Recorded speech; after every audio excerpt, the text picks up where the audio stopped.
الله نحمده ونستعينه ونستغفره ونؤمن به ونتوكل عليه ونعوذ بالله من شرور أنفسنا ومن سيئات أعمالنا من يهده الله فلا مضل له ومن يضلله فلا هادي له ونشهد أن لا إله إلا الله وحده لا شريك له ونشهد أن سيدنا ومولانا محمدا عبده ورسوله صلى الله تعالى على خير خلقه محمد وعلى آله وأصحابه ومن تبعهم بإحسان إلى يوم القيامة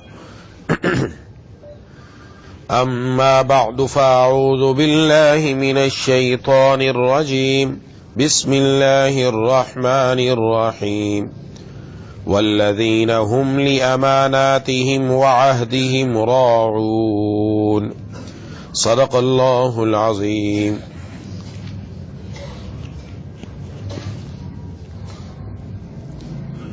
میرے دوستوں اور ساتھی،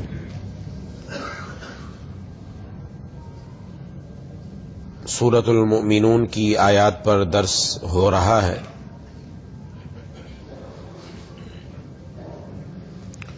اس سورت کی ابتدائی آیتوں میں اللہ تبارک و تعالی نے فلاح پانے والوں کی چند صفات بیان فرمائی ہیں.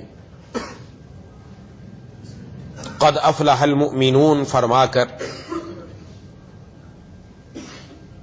کہ یہ مؤمن جن کے اندر یہ صفات ہیں ان کو فلاح مل گئی، انہوں نے فلاح پا لی، یعنی دنیا اور آخرت کی کامیابی حاصل کر لی. ان صفات کے اندر ایک صفت یہ ارشاد فرمائی کہ والذین هم لاماناتهم وعہدهم راعون، اور یہ وہ لوگ ہیں کہ جو اپنی امانتوں اور اپنے عہد کا پاس رکھنے والے ہیں.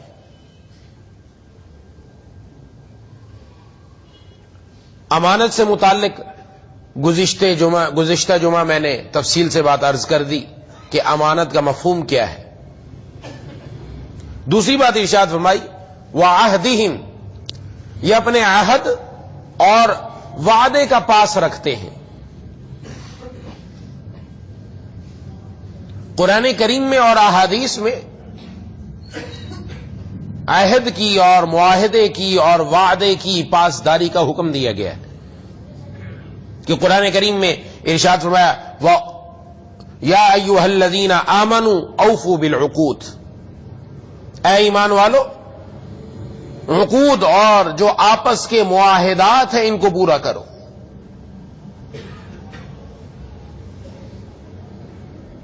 اور آپ صلی اللہ علیہ وسلم نے ارشاد فرمایا کہ منافق کی 3 نشانیاں ہیں. ان 3 نشانیوں میں ایک نشانی یہ ہے کہ جب وہ وعدہ کرے تو وعدہ پورا نہ کرے.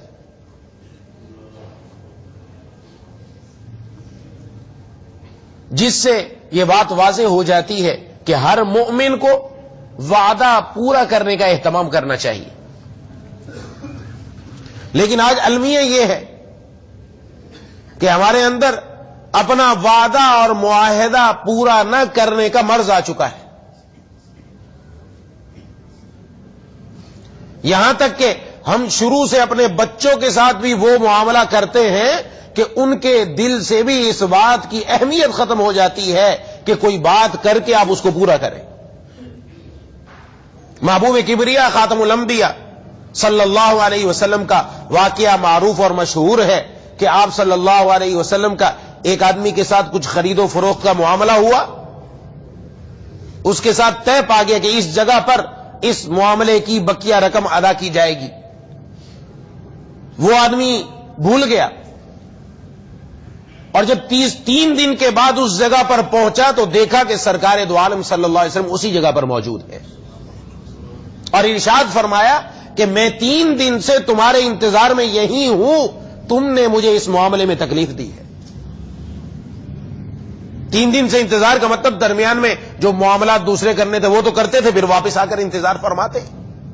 آپ کا اپنا ذاتی عمل اور آپ نے حضرات صحابہ کرام رضوان اللہ تعالی مجمعین کی جو جماعت تیار کی، ان کے اندر بھی اس بات کی اہمیت پیدا کی۔ صلح حدیبیہ کا موقع ہے، واقعہ مشہور ہے، اس کے اندر مشرکین کے ساتھ جو شرائط طے ہوئی، وہ شرط یہ طے ہوئی کہ اگر مکہ سے کوئی مسلمان ہجرت کر کے مدینے آتا ہے تو اس مسلمان کو واپس کر دیا جائے گا، مشرکین کو واپس کیا جائے گا، اور اگر خدا نہ خواستہ مدینے سے کوئی بندہ مرتد ہو جاتا ہے اور وہ مکہ جاتا ہے تو مکے والے اس کو واپس نہیں کریں گے۔ یہ آپ صلی اللہ علیہ وسلم نے شرط تسلیم کی، مصلحت تھی، اور اس مصلحت کا بعد میں پتہ چلا۔ ابھی یہ معاہدہ طے پا رہا تھا، اسی درمیان حضرت ابو جندل رضی اللہ تعالیٰ عنہ بیڑیوں میں جکڑے ہوئے وہاں پہنچے، مکہ سے ہجرت کر کے آئے، اور ان کے والد ان پر انتہائی ظلم کیا کرتے تھے، بیڑیوں میں جکڑ رکھا تھا، مارا کرتے تھے، پیٹا کرتے تھے اسلام لانے کے اوپر۔ آپ اندازہ لگائیے اس وقت کیفیت کیا ہوگی کہ حضرت ابو جندل رضی اللہ تعالیٰ عنہ کس طرح مکہ سے آئے اپنی جان بچا کر، اور کس طرح یہاں پہنچے، اور ان کی کیفیت دیکھ کر کیا دلوں پر گزری ہوگی۔ جب وہ پہنچے تو ان مشرکین نے کہا یہ بندہ واپس کرنا پڑے گا، کیونکہ معاہدہ ہمارا آپ کے ساتھ طے پا رہا ہے اس بات پر کہ مکہ سے کوئی مسلمان ہجرت کر کے آئے گا تو آپ واپس کریں گے۔ حضرات صحابہ اکرام رضوان اللہ علیہم مجمعین موجود ہیں، دلوں کی کیفیت عجیب ہو گئی کہ ہم اپنے ایک مسلمان کو ان کافروں کے حوالے کریں ظلم کے لیے، یہ جا کر دوبارہ وہی کام کریں گے۔ یہ ذرا اگر اس نقشے کو تھوڑا سا ہم سوچیں تو انسان کی آنکھوں سے آنسو کی وجہ خون نکلے کہ کیا کیفیت تھی وہ، کہ اپنا ایک مسلمان بھائی آیا ہے اور بیڑیوں میں جکڑا ہوا، ظلم کی چکیوں میں پستا ہوا آیا ہے، اور مطالبہ کیا جا رہا ہے اس کو واپس کرو، اور معاہدہ ہو رہا ہے۔ آپ صلی اللہ علیہ وسلم نے فرمایا ہمارا معاہدہ ہو گیا، ابو جندل کو واپس کرنا پڑے گا، اس کو نہیں رکھ سکتے۔ مشرکین سے کیے ہوئے معاہدے کی آپ نے پاسداری کی اور ابو جندل کو واپس کیا، نہیں رکھا۔ لیکن یہ تو اللہ تبارک و تعالیٰ کی طرف سے ایک ترتیب تھی کہ راستے میں پھر ان کا لمبا واقعہ کہ حضرت ابو جندل رضی اللہ تعالیٰ کو جو لے کر جا رہے تھے، یہ ان سے بھاگ کر ایک جگہ پر پناہ گزین ہو گئے، اور جو بندہ بھی مکہ سے ہجرت کر کے آتا یہاں آ کر ٹھکانہ پکڑتا، اور یہاں سے انہوں نے پھر اب مشرکین کا جینا دوبھر کر دیا، تو بالآخر آ کر وہ خود مجبور ہوئے کہ اس معاہدے کو ختم کرو، آج کے بعد کوئی بھی مکہ سے ہجرت کر کے آئے گا تو اس کو مدینے آنے کی اجازت ہے۔ تو آپ صلی اللہ علیہ وسلم نے ایسے موقع پر بھی اس معاہدے کو پاسداری فرمائی، پورا کیا ہے۔ اور آج ہمارا کیا معاملہ ہے؟ آج تجار کے یہاں معروف ہے کہ چیز لے لو پیسے واپس نہ کرو، چکر پہ چکر لگواتے رہو پارٹی کو۔ یہ ایک دنیا کے اندر یہاں ہمارے مسلمانوں میں اسٹینڈرڈ بن چکا ہے کہ کسی کو ٹائم پر پیمنٹ کرنی نہیں ہے، اس سے وعدہ کر لیا، معاہدہ کر لیا کہ بھائی آپ ہمیں یہ چیز بیچ دیں، ہم آپ کو 1 مہینے میں رقم دیں گے، فلاں تاریخ کو رقم دیں گے، فلاں مہینے کی فلاں تاریخ کو، اور وہ تاریخوں پر تاریخیں آ جاتی ہیں، لیکن یہ ٹچ سے مس نہیں ہوتے۔ یہ نماز پڑھنے والے بھی ہیں، یہ روزے دار بھی ہیں، یہ اللہ اور رسول کے احکام پر عمل کرنے والے بھی ہیں، لیکن یہاں آ کر یہ دین کے اوپر عمل کرنے والے نہیں۔ اور جناب نبی کریم صلی اللہ علیہ وسلم نے ارشاد فرمایا جو بندہ دنیا سے اس حالت میں گیا کہ اس کے اوپر قرض تھا تو اس کی جو روح ہے یہ درمیان میں لٹکی ہی رہتی ہے۔ محبوب کبریا خاتم الانبیاء صلی اللہ علیہ وسلم کے سامنے جنازہ آتا اور آپ کو پتہ چلتا اس کے ذمے میں قرض ہے تو آپ جنازہ پڑھنا بھی گوارا نہیں کرتے۔ اور آج ہے مسلمان ہے، ہمارے اندر یہ کمزوری ہے، اب اس کمزوری کو دور کرنے کے لیے تیار نہیں، اور لوگوں کے درمیان یہ بات ہو چکی ہے کہ بس چھوڑ دیں اس بات کو کہ بس دوسرے کے پیسے کے اوپر کماتے رہو اور اس کو چکر لگواتے رہو، اس کی پیمنٹ کبھی پوری کرنی نہیں۔ یاد رکھیں اپنی بات کہ ہم کس طرف چلے جا رہے ہیں۔ جس کے ساتھ جو معاہدہ کیا اس معاہدے کو تو پورا کرے، اس معاہدے پر تو عمل درآمد کرے، اس معاہدے کو پورا نہیں کیا جا رہا۔ غزوہ بدر کا موقع ہے، پہلا معرکہ اسلام کا، حق و باطل کا پہلا معرکہ، ایک ایک بندے کی جب سخت ضرورت ہے۔ حضرت ابو جندل، حضرت حذیفہ بن یمان رضی اللہ تعالی عنہ یہ بھی ہجرت کر کے اس وقت آئے، اور جب ہجرت کر کے آ رہے تھے تو ابو جہل نے پکڑ لیا، کہا کہاں جا رہے ہو ہجرت کر کے؟ اور انہوں نے کہا ہم مدینے جا رہے ہیں۔ کہا تم مدینے جا رہے ہو اور تم جا کر محمد صلی اللہ علیہ وسلم کا ساتھ دو گے تو تم ہمارے خلاف لڑو گے، اس لیے ہم تمہیں چھوڑیں گے نہیں۔ ہمارے ساتھ معاہدہ کرو، ہمارے ساتھ معاہدہ کر کے جاؤ، وعدہ کر کے جاؤ کہ تم مدینے جا کر ہمارے خلاف نہیں لڑو گے۔ انہوں نے وعدہ کر لیا اور وعدہ کر کے وہاں سے روانہ ہو کر جب پہنچے، یہاں غزوہ بدر کی تیاری ہے۔ غزوہ بدر کا بدریین جو صحابہ اکرام ہیں، ان کا بڑا اعلیٰ مقام ہے، ان کے لیے مغفرت کی بشارتیں ہیں۔ یہ صحابہ اکرام میں ممتاز ہیں، آج بھی ان کے نام ایسے ہیں کہ ان کے نام لے کر دعائیں کی جاتی ہیں، اللہ دعائیں قبول فرماتے ہیں۔ یہ وہ لوگ تھے، یہ معمولی لوگ نہیں ہیں۔ یہ دیکھیں آپ کہ یہ پہلا معرکہ ہے اور ایک ایک بندے کی سخت ضرورت ہے، اور اس معرکے کی فضیلت کو سامنے رکھیں۔ اور جب آپ صلی اللہ علیہ وسلم کے پاس پہنچے تو آپ صلی اللہ علیہ وسلم نے جب ان سے کارگزاری لی کہ ہاں بھی کیا ہوا، انہوں نے بتایا کہ اس طرح ہم معاہدہ کر کے آئے، لیکن یہ تو ہماری گردن پر تلوار رکھ کر لیا انہوں نے معاہدہ، ہم جنگ میں ضرور شریک ہوں گے۔ آپ صلی اللہ علیہ وسلم نے فرمایا جنگ میں شریک ہونے کی اجازت نہیں، کیونکہ تم وعدہ کر کے آئے ہو، اگرچہ وہ ہمارے ساتھ جنگ لڑنے والے ہیں، ان کے ساتھ بھی معاہدہ کر کے آؤ، اس وعدے کو پورا کرنا ذمہ داری ہے۔ اس وقت بھی آپ نے اس وعدے کو پورا کروایا، اجازت نہیں دی۔ آج میں اور آپ اپنی حالت دیکھیں کہ ہم وعدہ، اول تو وعدہ کرنے سے پہلے سوچنا چاہیے، 100 بار سوچنا چاہیے۔ وعدہ کرنے کی جلدی کیا ہے؟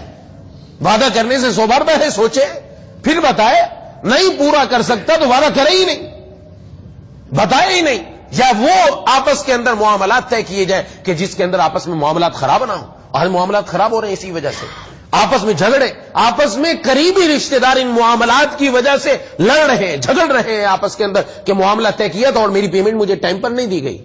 یہ کیا ہو رہا ہے؟ یہ دنیا کے اندر یہ معاملہ ہو رہا ہے۔ اور گھر میں ہمارے معاملات، بچوں کے ساتھ یہ چل رہا ہے، بچوں کے ساتھ یہ معاملہ ہو رہا ہے۔ گھر بچہ ضد کر رہا ہے کسی چیز کی، ہاں باپ نے کہا کہ ٹھیک ہے بیٹا میں ابھی جا رہا ہوں، اب وہ میں سب باہر نکل رہا ہے، بچے نے کہا میں نے بھی جانا ہے، میں نے بھی آپ کے ساتھ موٹر سائیکل پر جانا ہے، میں نے بھی آپ کے ساتھ گاڑی میں جانا ہے، مجھے بھی باہر کی سیر کرا کے لاؤ۔ آپ کو جلدی، آپ نے کہا نہیں چلو میں آتا ہوا تمہارے لیے فلانی چیز لے کر آؤں گا، ہاں چلے گئے، آپ نے یہ بات کر دی جان چھڑانے کے لیے کی، لیکن یہ وعدہ کر کے گئے بچے کے ساتھ تم جان چھوڑ دو ابھی فی الحال، ابھی بات نہ کرو، تمہارے لیے یہ چیز لے کر آؤں گا۔ بچہ اطمینان سے بیٹھ گیا کہ ابا لے کر آئیں گے، اور ابا جب گھر میں آتے تو خالی ہاتھ آتے ہیں۔ بچہ دیکھتا ہے والد کو، والد میرے ساتھ ایک بات کر کے گیا تھا اور اب یہ خالی ہاتھ آیا، اور اس بات کی اس کو پرواہ ہی نہیں۔ اس بچے کے دل میں ابھی سے بٹھا دیا وعدہ خلافی کرنا معمولی بات ہے، کوئی چکر نہیں ہے، کر سکتے ہو تو، اور جھوٹ بھی بول لو آرام سے، بلکہ جھوٹ بلوایا جاتا ہے بچوں سے باقاعدہ، گھر کے باہر بھیج دے کہ جا کے فلانے کو بتا دے تیرے ابو گھر پہ نہیں ہے، ابو بول رہا ہے اپنے بچے کو۔ یعنی ہم بجائے اس کے کہ ان کی اچھی تربیت کرتے، ان کے اندر وہ چیزیں لے کر آتے، وہ صفات لے کر آتے، بجائے اس کے الٹ ان کی تربیت ہو رہی ہے، ان کے ساتھ معاملہ نہیں ہو رہا۔ تو بچوں کے ساتھ بھی معاملہ ایسے چل رہا ہے، گھر والوں کے ساتھ بھی، اور باہر ہمارے آپس کے معاہدات۔ آج سب سے بڑا جھگڑا اس کا ہے، سب سے بڑی وجہ یہ ہے ہمارے آپس کے معاملات ٹھیک نہیں ہیں، معاملات ٹھیک نہیں ہیں۔ دین کا جو 3% حصہ ہے، 4 حصوں میں سے 3 حصے دین کے معاملات سے متعلق ہے، 1 حصہ عبادات پر مشتمل ہے، اور 3 حصے یہ کس کے متعلق ہے؟ یہ سارے کے سارے معاملات سے متعلق ہے۔ ہدایہ ہماری کتاب پڑھائی جاتی ہے جو درس نظامی کے اندر، اس کی 4 جلدیں ہیں، 4 جلدوں میں پہلی جلد وہ صرف عبادات پر مشتمل ہے، بقیہ تینوں جلدیں معاملات پر مشتمل ہے، معاملات کے اتنے احکام ہیں، لیکن ابھی اس طرف توجہ نہیں ہے۔ جہاں پر ہمارے عقائد، جہاں پر ہماری عبادات محبوب کبریا خاتم الانبیاء صلی اللہ علیہ وسلم کے طریقے کے مطابق ہے، تو وہاں معاملات بھی انہی کے طریقے کے مطابق ہوں۔ تو کر کے دیکھے تو زندگی میں کیا تبدیلی آ جائے، زندگی کے اندر فرق آ جائے۔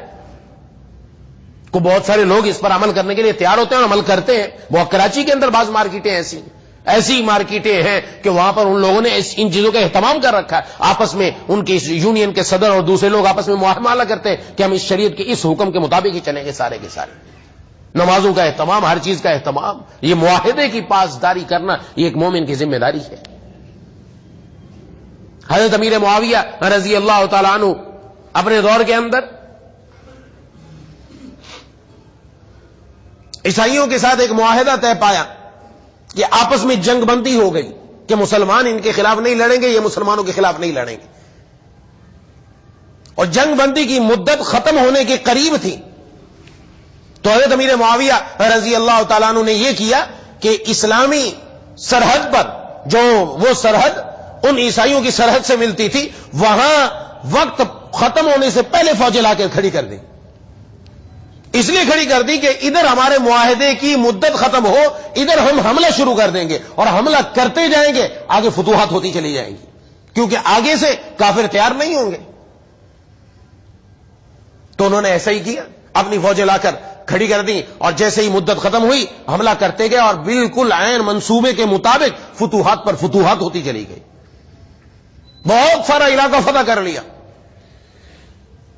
تو یہ اسی فتوحات میں آگے بڑھ رہے تھے, تو ایک دن ایک گھڑ سوار آیا اور دور سے پکارتا ہوا آیا, کفو عباد اللہ, کفو عباد اللہ, وفاء اللہ غدر, وفاء اللہ غدر. اے اللہ کے بندے ٹھہرو, اے اللہ کے بندو ٹھہرو, وفا ہے, غدر نہیں, دھوکہ نہیں, خیانت نہیں, وفاداری کرنی ہے. جب دیکھا تو حضرت عامر بن عبسہ رضی اللہ تعالیٰ عنہ تشریف لا رہے تھے. وہ آئے تو ان سے حضرت امیر معاویہ رضی اللہ تعالیٰ نے پوچھا, بھئی کیا بات ہے؟ کہا کہ آپ نے معاہدے کی خلاف ورزی کی ہے. کہا میں نے تو معاہدے کی خلاف ورزی نہیں کی ہے, تو جو ترتیب تھی اسی کے مطابق جس جنگ بندی ختم ہوئی جس دن, اس کے بعد ہم نے حملہ کیا. فرمایا کہ میں نے آپ صلی اللہ علیہ وسلم سے یہ بات سنی ہے کہ جنگ بندی جب تک ہے اس دوران بھی اپنی فوجوں کو تیار کر کے سرحدوں پر نہ کھڑا کرو, اس دوران بھی کھڑا نہ کرو. یہ میں نے آپ صلی اللہ علیہ وسلم سے سنا, تو یہ ہم نے اپنی فوجیں کھڑی کی تھی, تو یہ ان کے ساتھ ہم نے خلاف ورزی کی ہے, لہذا یہ سارا فتوحات کا علاقہ ہم نے غلط فتح کیا. تاریخ ایسی آج تک نہیں ہے کہ کوئی اپنا فتح کیا ہوا علاقہ واپس چھوڑ کر آ گیا, لیکن یہ وہ حضرات صحابہ کرام رضوان اللہ تعالی اجمعین جناب نبی کریم صلی اللہ علیہ وسلم کی صحبت یافتہ ایسے مجے ہوئے, سننا تھا, پوری فوج کو حکم دیا کہ واپس چلو, اور پورا مفتوحہ علاقہ واپس چھوڑ کر واپس آ گئے اپنی سرحد کے اندر دوبارہ, صرف اس معاہدے کی پاسداری کرتے ہوئے. اور آج میں اور آپ ہم دیکھیں, حضرت عمر فاروق رضی اللہ تعالیٰ عنہ اپنے دور کے اندر فتوحات چونکہ بہت زیادہ ہوئی, تو ایک علاقے میں اپنی فوج کا پڑاؤ تھا, تو کسی دوسرے علاقے کے اندر فوج کی ضرورت پڑی جہاں فتوحات ہو رہی تھی, تو حضرت عمر فاروق رضی اللہ تعالیٰ عنہ نے حضرات صحابہ کرام جو موجود تھے, جو آپ کے ساتھ تھے, ان سے مشورہ کیا کیا کریں. تو کہا کہ فلاں علاقے کے اندر جو فوج ہے وہ وہاں ویسے بیٹھی ہوئی ہے, فارغ ہے, ہم اس کو واپس بلا لیتے ہیں.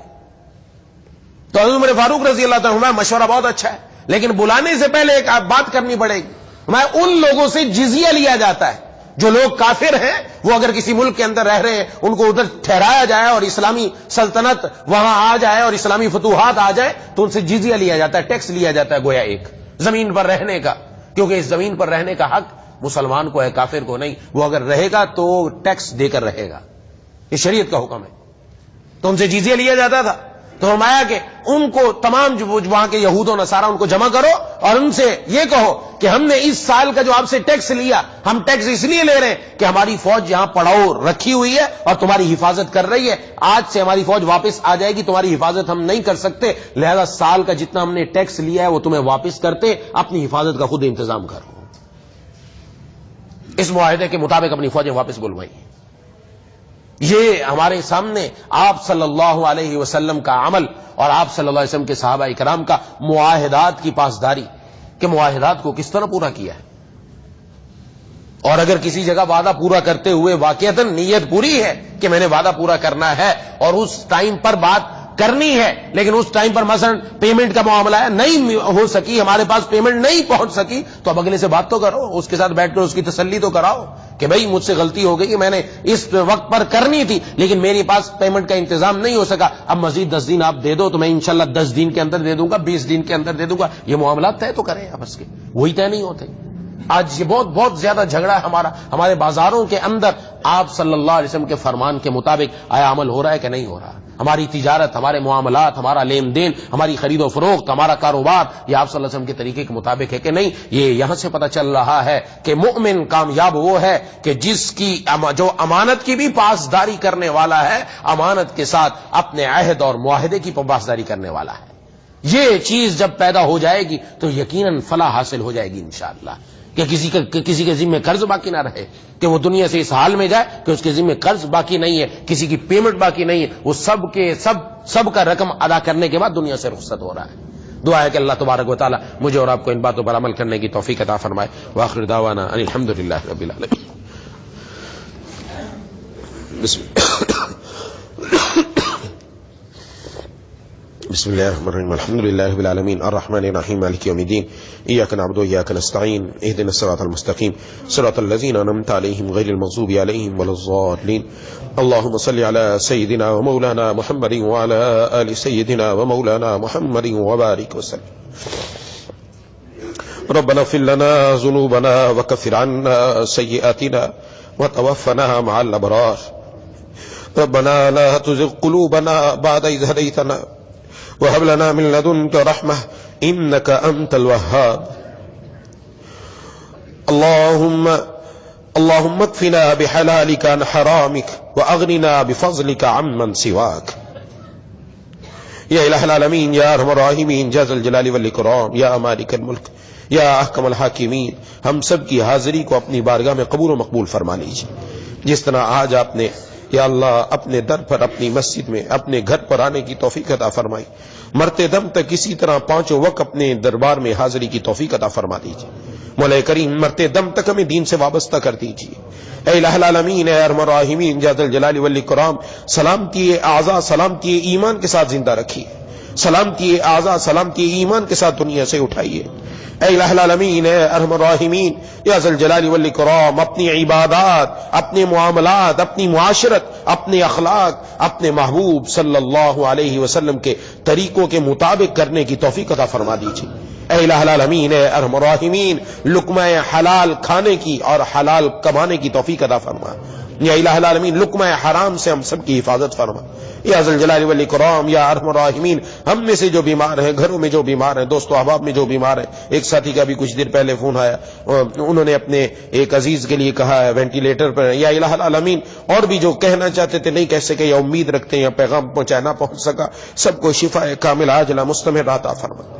جو مقروض ہیں ان کو قرضوں سے رہائی نصیب فرما، جو بے روزگار ہیں ان کو حلال برکت والا روزگار عطا فرما، جن کو حلال روزگار میسر ہے ان کی روزی میں خوب برکت عطا فرما۔ یا اللہ ہم سب کو جتنے بھی مرد و عورت ہیں تمام مسلمانوں کو عفت کے ساتھ زندگی گزارنے کی توفیق عطا فرما۔ ہماری ماؤں بہنوں بیٹیوں کو یا اللہ با پردہ بنا۔ اے الہ العالمین یا ذا الجلال والاکرام یا ارحم الراحمین، قلب سلیم، فہم سلیم، عقل سلیم عطا فرما، عقل سلیم پر فضل عظیم عطا فرما۔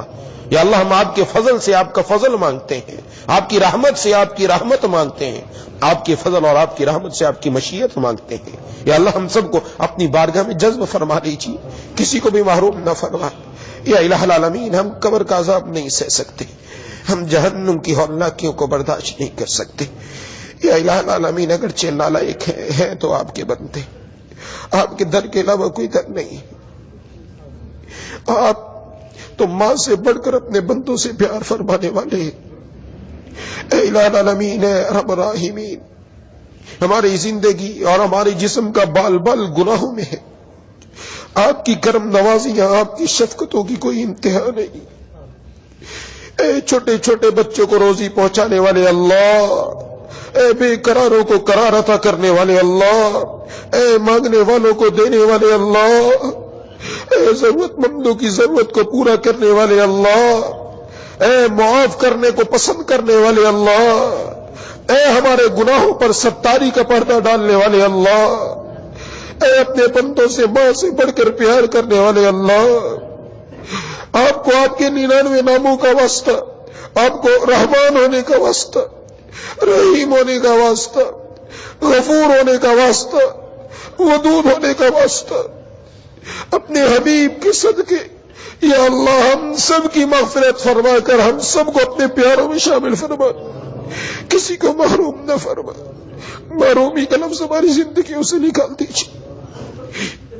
یا اللہ اپنا قرب خاص عطا فرما دے، ہم آپ سے دوری نہیں برداشت کر سکتے، اپنا قرب خاص نصیب فرما دیجیے۔ اے الہ العالمین، اے ارحم الراحمین یا ذا الجلال والاکرام، ہر چیز سے زیادہ اپنی محبت عطا فرما دے، ہر چیز سے زیادہ اپنی محبت عطا فرما دے۔ اے الہ العالمین ہمارے اور گناہوں کے درمیان اتنا فاصلہ کر دے جتنا مشرق اور مغرب کے درمیان۔ یا اللہ ہمیں گناہ کا موقع بھی نہ ملے۔ مولا کریم نیکیوں کے خوب مواقع عطا فرما اور ان مواقع سے فائدہ اٹھا کر نیکی کرنے کی توفیق بھی عطا فرما۔ اے الہ العالمین، اے ارحم الراحمین یا ذا الجلال والاکرام یا ارحم الراحمین، پوری دنیا میں اسلام کا بول بالا فرما۔ یا ذا الجلال والاکرام یا ارحم الراحمین، مجاہدین کی، تبلیغی جماعتوں کی، مدارس کی، مساجد کی، خانقاہوں کی، علماء کی، تمام مسلمان عالم کی حفاظت فرما۔ یا اللہ دین کے جس شعبے میں ہم بہتر انداز میں کام کر سکتے اس میں قبول فرما۔ یا اللہ مرتے دم تک دین سے وابستہ رکھ۔ یا الہ العالمین یا ارحم الراحمین رقیق القلب رحیم المزاج بنا دیجیے. ہر خیر ہر مسلمان مرد ہر مسلمان عورت کو عطا فرما دیجیے. ہر شر سے ہر مسلمان مرد ہر مسلمان عورت کی حفاظت فرما. اللہم کل خیر لکل مسلم و مسلمہ. اللہم ارحم امت محمد صلی اللہ علیہ وسلم. اللہم اغفر لنا وللمؤمنین والمؤمنات والمسلمین والمسلمات. اللہم اغفر لنا وللمؤمنین والمؤمنات والمسلمین والمسلمات. اللہم اغفر لنا وللمؤمنین والمؤمنات والمسلمین والمسلمات. ربنا آتنا فی الدنیا حسنہ وفی الآخرة حسنہ وقنا عذاب النار. ربنا تقبل منا انك انت السميع العليم وتب علينا انك انت التواب الرحيم. صلی اللہ تعالی علی خیر خلقی محمد وعلى آلہ واصحابہ اجمعین.